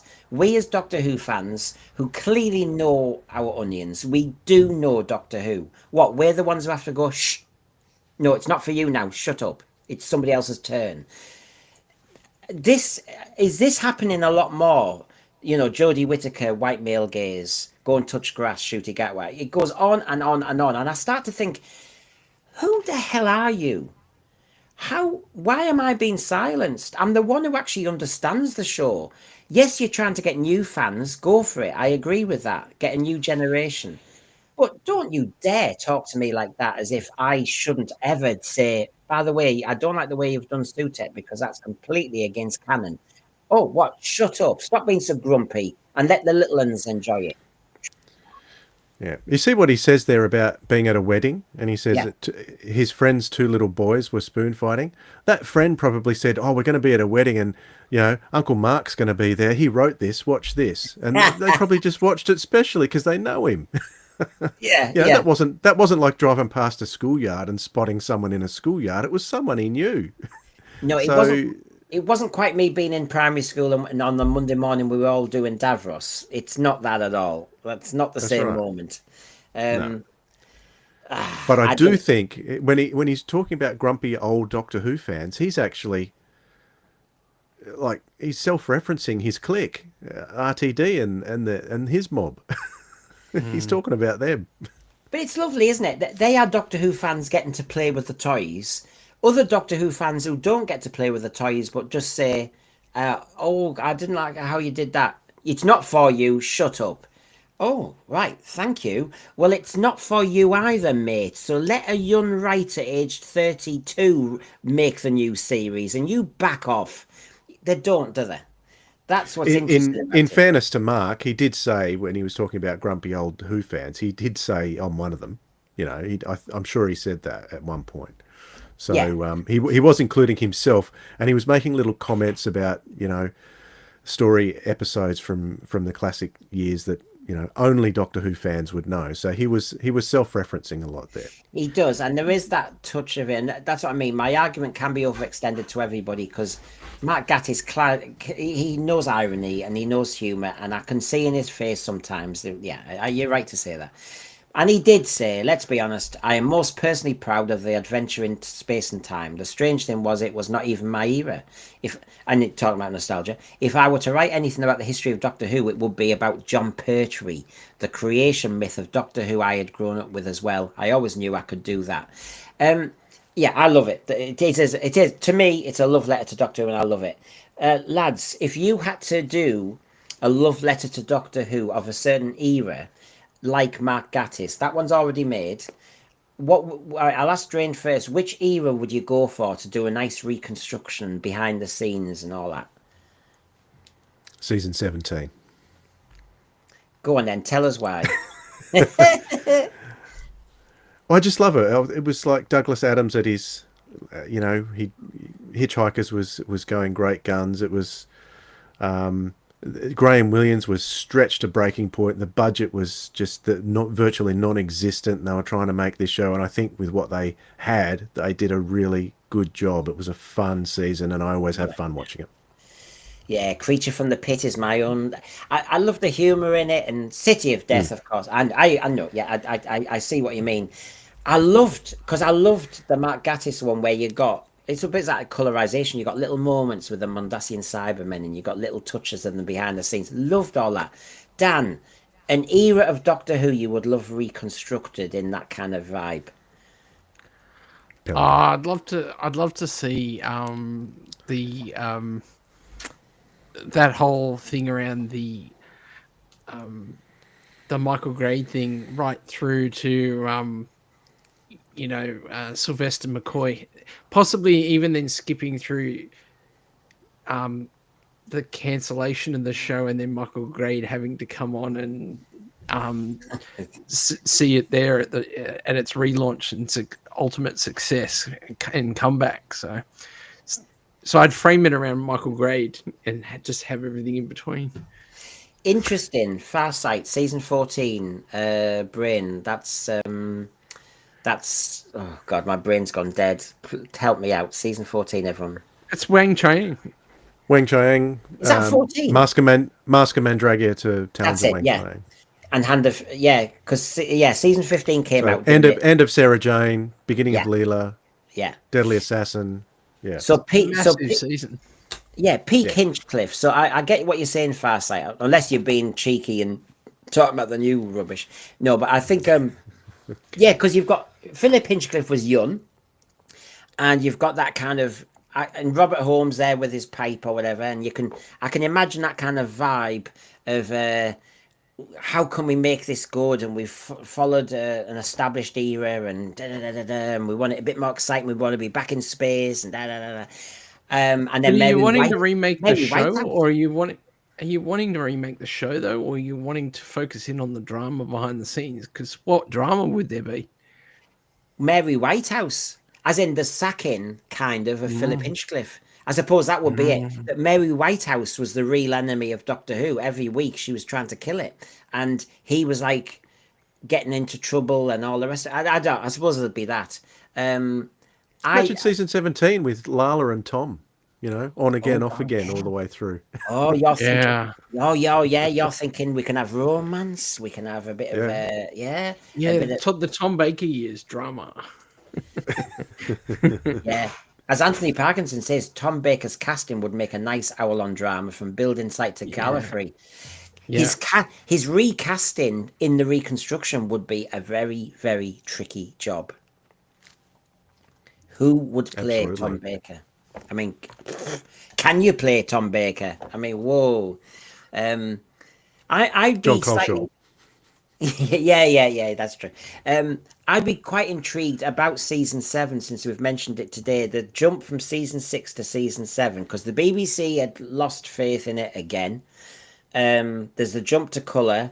There's the Derek Sheeran and everybody trying to work out what to do. You could even start with the War Games when they're filling in stories and that, and then the new broom come in. I love Barry Letts and Terence Dicks, that kind of vibe when they're trying to make this work, and getting John Pertwee, Carolyn John, and then she leaves. Did she leave because she was pregnant? Was that what happened? All the stuff. I think that's one. It's not necessarily why she left, but it kind of helped. I think. Yes. He had a problem with the dynamic, not her, but he had a problem with the dynamic. But guys, just to go back to my pitch, imagine if you'd have an excuse if you focused on the cancellation in the 80 in was it 85, 84 with the hiatus. 85. Yeah. 85. Yeah. You could have an excuse to remake the Doctor in Distress and have like all those characters come in. Oh my god, yes. But it was on telly, and it was in all the papers. I remember February 1985. I was walking at lunchtime to the paper shop to get a packet of crisps, and I saw the Sun newspaper say that Doctor Who was kind of gone.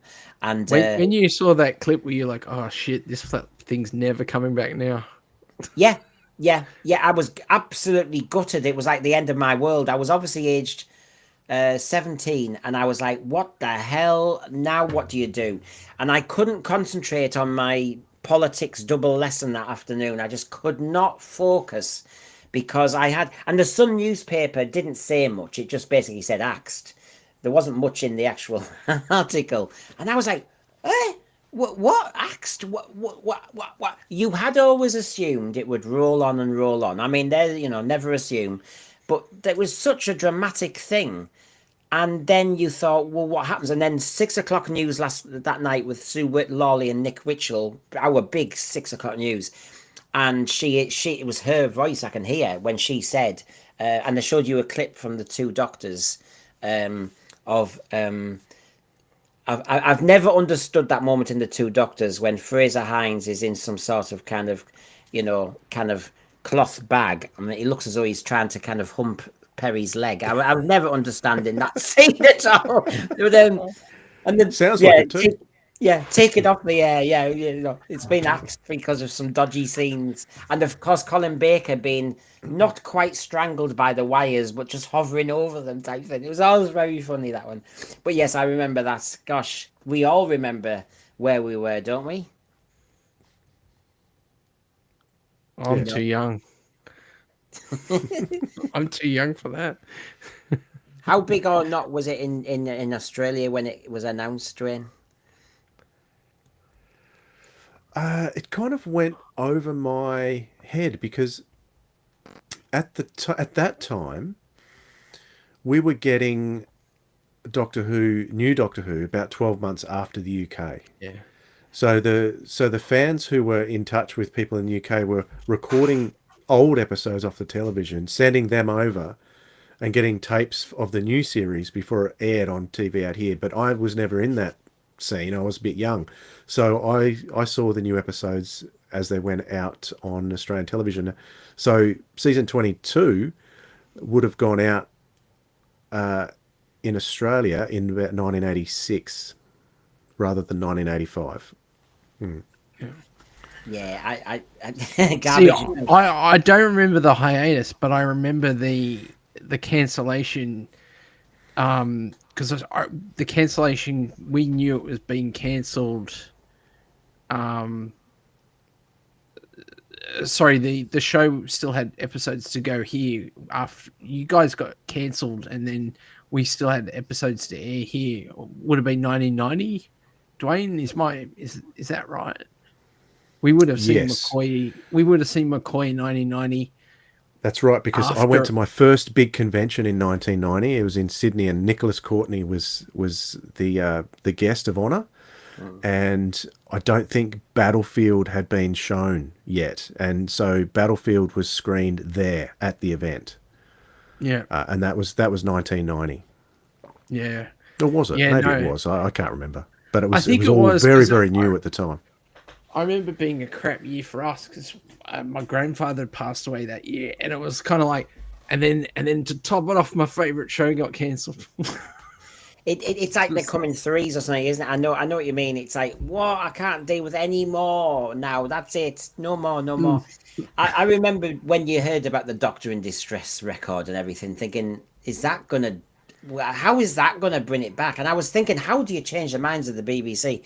And I remember that horrible period. And people go on about the wilderness years, I know, which was a bit later, but you think, I don't wish them back because there's just no guarantee. I remember when they announced that it was coming back in 2003, and I was working in Birmingham, and I'd just met Jamie, and Jamie said to me, he said, have you heard on the radio, on I think Radio 1's news programme, funny enough, that Doctor Who's coming back? And I thought, oh no, you can joke with me, but that's too far. No, you can't do that. Do not tease me and say Doctor Who's coming back and it's not. Don't do that. And he said, no, it is. And I thought, well, why isn't it everywhere? Why isn't it announced to the world like, a major peace summit? And then that night it started to eke out. And then I was just lapping it up. I was just like, oh, the world's going to be a better place now. It's going to have Doctor Who back. It was like, oh, I know. And now funnily enough, in 2025, we're happy for it not to be on. Isn't that? Absolutely. Yeah. That is such an indictment. Because in the wilderness years, it hadn't been destroyed as yet. It was still good, and at the end of McCoy, it was on the up. It was, as far as fans were concerned, the stories were getting better and better. So it ended. If it was, it ended on a real high, to be honest. Yeah. Because that season 26 was brilliant. Yeah, I mean, for me, Curse of Fenric just made me think this is make more of them now, please. Yeah, more of that. Brilliant. You've got a kind of Sea Devils homage coming out the water. You've got murky mists and everything. It was all a bit of, and none of us knew what was going on. I know it was a good season overall, but for me, I thought, yeah, bit of that. Yeah, but the other irony was at the time, it was like all the excuses of why they couldn't keep making it. It was like, it needs money and we just can't give it the money. And it's like, just give it the money. You know, if it needs money, give it money. Why are you cancelling it? Whereas now, as I was talking to the source yesterday, actually the argument now is it's not, you don't need the money. Stop that. Actually start just making decent stories or do it on different platforms. It's very interesting, I have to say, and I will be able to say more later. So, lads, hopefully that was nice to be back. Fantastic. You were missed. I mean, as everybody understands it, there was no policy decision, as if I have any policies. I wake up in the morning and it's kind of, what am I doing? If it's a sunny day in Britain, as the Aussies understand, I'm going, I'd rather be outside, lads. I'm sorry. And there was a bit of that. And then, of course, I'd do a news show later on, but it's different. It's not sunny then, and it's just, chaos. But, of course, it's great to get the detox back, and hopefully you've all enjoyed it. Now, of course... Apart from the background, your background reminds me of the Jodie reveal. Her walking through the... true. Oh, I could tease you even more, yeah. Or in the Night of the Forests. You need a toxic alert just for that. Yeah, it's a bit slug report, really. So, Dwayne, obviously you say you haven't been that busy, but you've got your Sirens of Audio. So what to tune into your channel, what should we be looking out for? Just look out for the handle Audio Sirens on the socials and on YouTube. You'll find us there. You can, as I said, we've done a review on the Robots of Death just this week. We're going back into some older Big Finish over the next few weeks. But we've also, my co-host Philip has spearheaded a new podcast called Blake 7, The Way Back. So that's coming soon. So feel free to subscribe to that and get ready for that. We've already got a couple episodes in the can. We've done an interview with Michael Bryant, who directed Robots of Death and also directed the first episode of Blake 7 and a few through season 1 as well. Yep.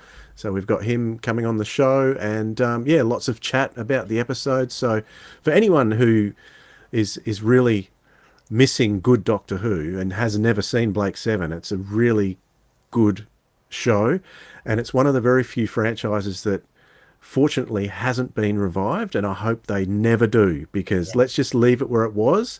It was fantastic there. It's really good stuff. It's good to go back to all the time. Let's just leave it alone and enjoy it as it was. And sometimes enjoy seeing a Sea Devil mask in a different colour appear in a story. Little things like that. Or seeing Richard Herndl before he was in the Five Doctors, and Colin Baker. No, he didn't. Seeing little... That was my Herndl. But I remember, we all did, didn't we? When we saw Richard Herndl in that episode of Blake 7, we all thought, he's like the first Doctor. Yeah. It's just the same wig. There he was. He plays it exactly the same. Yeah. In the Five Doctors. So good to get you all back. And Dan, you haven't in the interim started a podcast, have you? No. You'll either find me here or in the chat stirring the pot. So stirring the pot, saying more Who Pets, please. Always do what you're good at. That's what the Doctor says. That's it. Yeah. Look, thanks, folks. I've even got a new credit sequence. So here we go then. Thank you, everybody. See you maybe next week, shall we? See you later. Bye-bye.